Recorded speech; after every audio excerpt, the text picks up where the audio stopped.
There was a moment when football witnessed one of the greatest goalkeeper primes ever reached, and it had a name: David De Gea.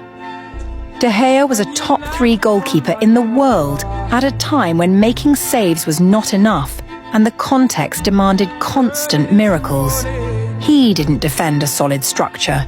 He didn't play behind a dominant backline.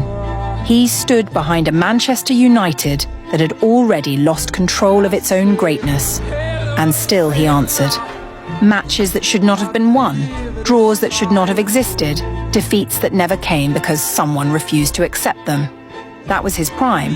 Impossible reflexes, hands appearing when mistakes had already sentenced the team, saves that weren't celebrated like goals, but were worth exactly the same.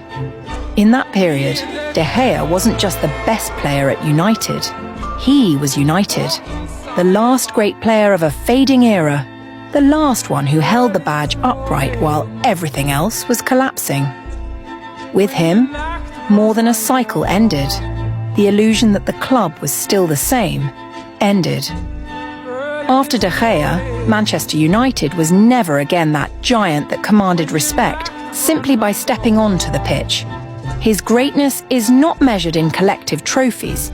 It's measured in something far more uncomfortable: how long he delayed the fall. Because there are players who lift golden eras, and there are others who carry the remains when the era is already dead. David De Gea was that, the last wall, the last stand, the last memory of what United once was.